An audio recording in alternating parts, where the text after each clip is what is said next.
Hello,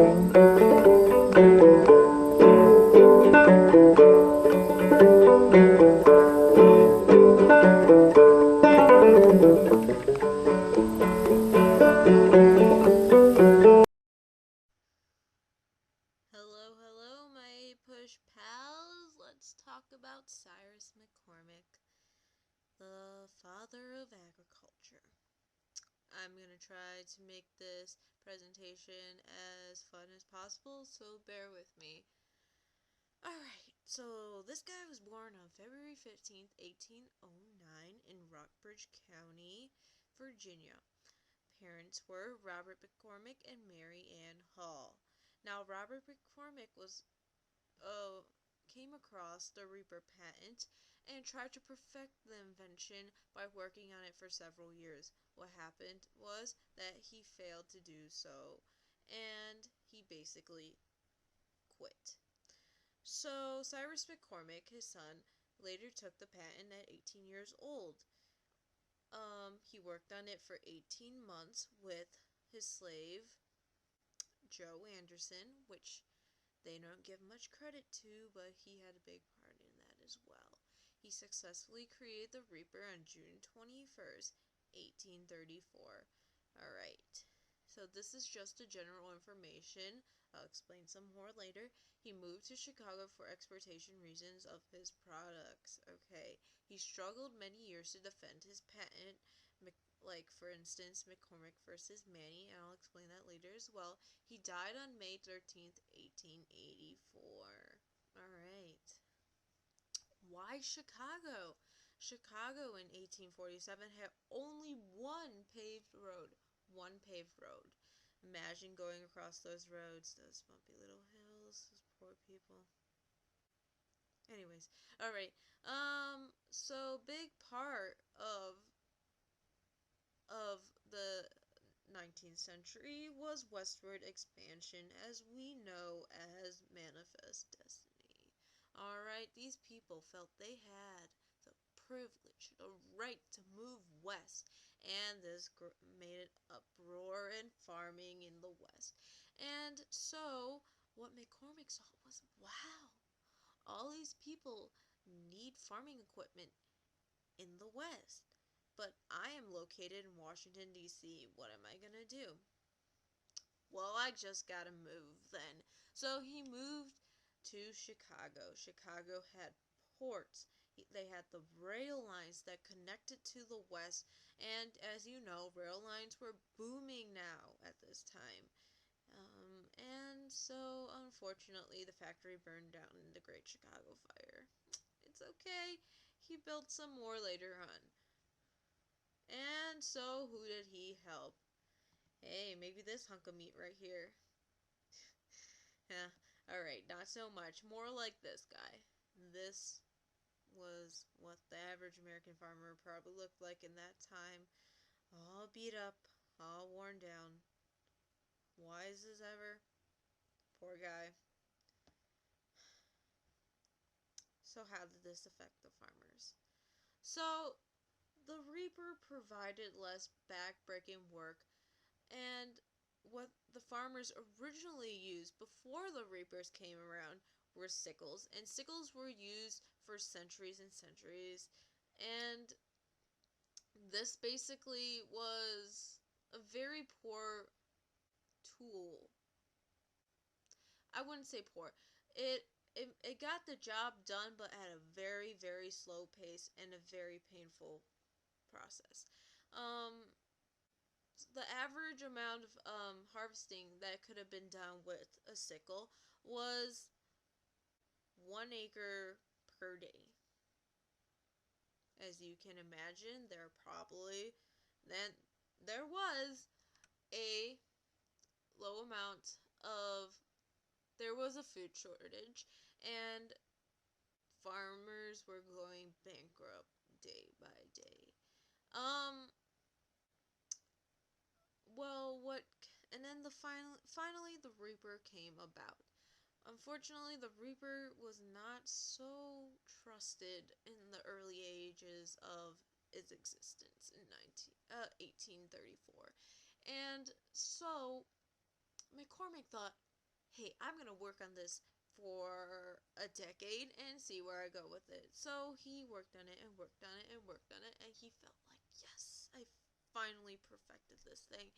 And so the farmers were like, hey, I like what you're doing here. But from 1940 to 1941, he only sold one Reaper. And from then on, he started selling more and more. 29, 33, 50 as the years went by. And then he, of course, got really rich. Um, McCormick was a very, very Christian man, and he felt that farmers were the backbone of the country. So McCormick gave special financing and guaranteed returns for the farmers so they would feel more secure with their purchase. What also happened was the Reaper provided a much faster production rate, about an acre per hour. Really, compare that. An acre a day with sickles, an acre an hour for reapers.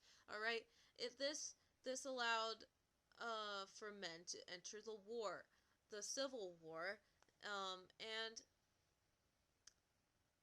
the reaper for every reaper, 5 men were able to go off to war. All right, and this also gave the opportunity for men to go into the cities instead of staying in the country and working as a farmer. Um, Crop productions grew, of course. There was a lot more crops to be produced, and less farmers had to file for bankruptcy.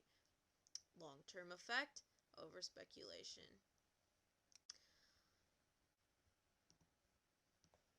Alrighty, if you didn't already know what a mechanical reaper was, it was a horse-drawn mechanical machine used for harvesting grain or other small crops, designed to cut down wheat much more quickly and more efficiently.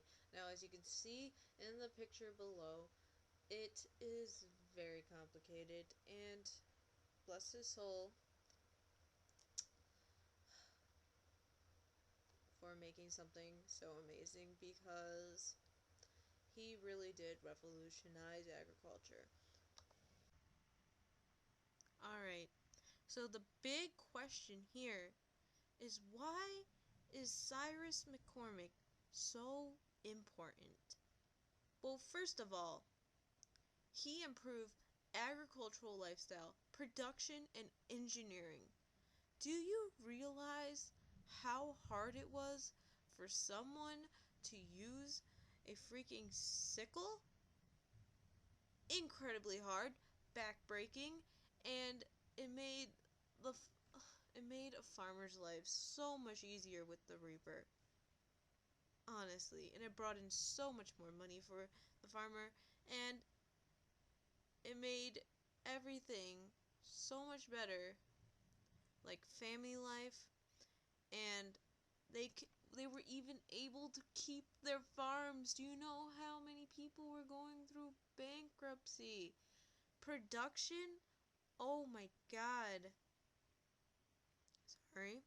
Shouldn't use that word. Um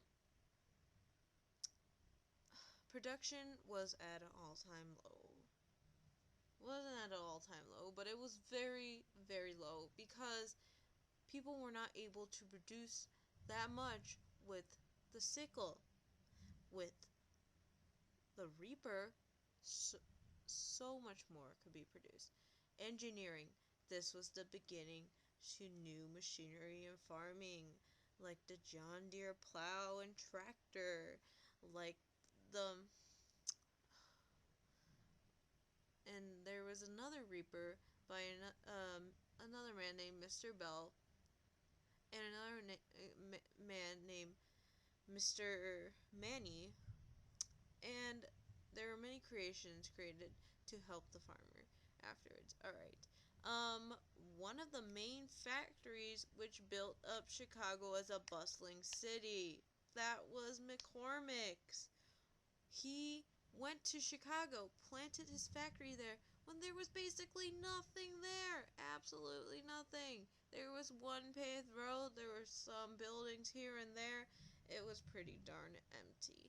Alright, he helped our city grow, so our city, gotta give him props for that, allowed a huge influx of people to join the Civil War. For every Reaper, remember, 5 men were able to join the war. Interesting fact, he worked with Abraham Lincoln and George Harding during the McCormick versus Manny trial, which is basically a trial versus a fight over patents and who was first and who was last and who did what. And well, McCormick lost, but he worked with Lincoln and Harding. That's freaking awesome. And to top that off, he is the father of agriculture. Do not ever forget that. He was given that name. Everybody, if you know about farming, you know about this guy. Alright, you guys, thanks for listening.